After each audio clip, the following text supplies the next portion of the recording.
December 24, 1987 Jayalalithaa రాజకీయ గురువు అత్యంత ఆత్మీయులు అయిన ఎంజీఆర్ మరణించిన రోజు. ఈ వార్త వినగానే జయ ఒక్కసారి షాక్ కి గురయ్యారు. కొంచెం సేపటికి తేరుకొని ఎంజీఆర్ ఇంటికి వెళ్లేందుకు డ్రైవర్ ని పిలిపించుకున్నారు. ఇంట్లోకి అడుగుపెట్టవద్దన్న హెచ్చరికలు కూడా జారీ అయ్యాయి. కారులోంచి బయటకు వచ్చిన జయ మూసి ఉన్న తలుపులను దబదబా మోదింది. కాసేపటికి తలుపులు తెరుచుకున్నా ఎంజీఆర్ మృతదేహం ఎక్కడ ఉంచారన్న విషయం మాత్రం ఎవరూ జయకు చెప్పడం లేదు.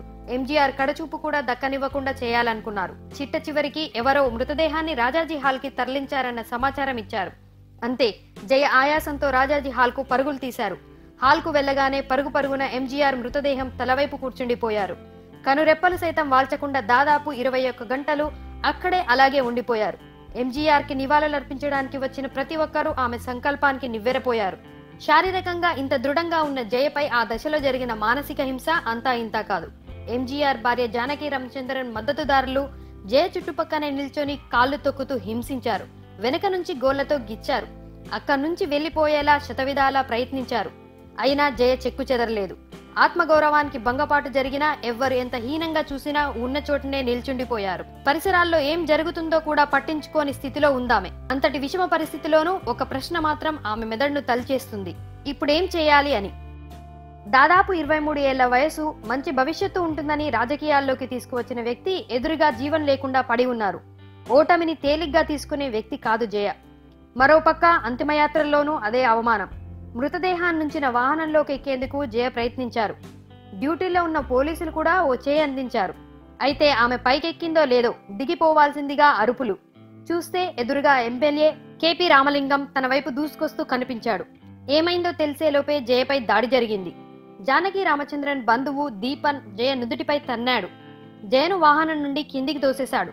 తగిలిన గాయాలు ఆమెను బాధించాయో లేదో కానీ ఆ అవమానం మాత్రం ఆమెను నిశ్చేష్టురాల్ని చేసింది.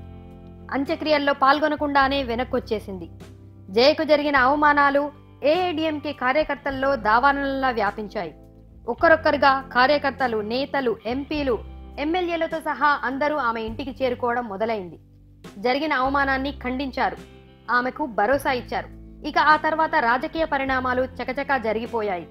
ప్రభుత్వ ఏర్పాటుకు 97 మంది ఎమ్మెల్యేలతో జానకి రామచంద్రన్ ఇచ్చిన లేఖను ఆమోదిస్తూ గవర్నర్ ఖురానా ప్రభుత్వ ఏర్పాటుకు ఆహ్వానించారు.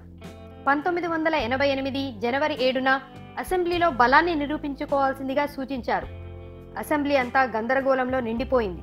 కొంతమంది జయ మద్దతుదారులు కాంగ్రెస్ ఎమ్మెల్యేలపై దాడులు చేశారు. తమిళనాడు చరిత్రలో మొట్టమొదటిసారిగా పోలీసులు అసెంబ్లీలోకి ప్రవేశించి లాఠీచార్జ్ చేశారు. మరోపక్క జానకి రామచంద్రన్ విశ్వాస పరీక్ష నెగ్గినట్టు సభాపతి ప్రకటించారు. ఆ వెంటనే జయ అసెంబ్లీ నుంచి బయటికి వచ్చి ప్రజాస్వామ్యం ఖూనీ అయ్యిందని ఆగ్రహం వ్యక్తం చేశారు. ఇక ఆ తర్వాత అసెంబ్లీని రద్దు చేసి తమిళనాడులో రాష్ట్రపతి పాలన విధించాల్సిందిగా గవర్నర్ కేంద్రానికి సిఫార్సు చేశారు. నాటి నుంచే తమిళనాడులో జయ శకానికి నాంది పడిందని చెప్పొచ్చు.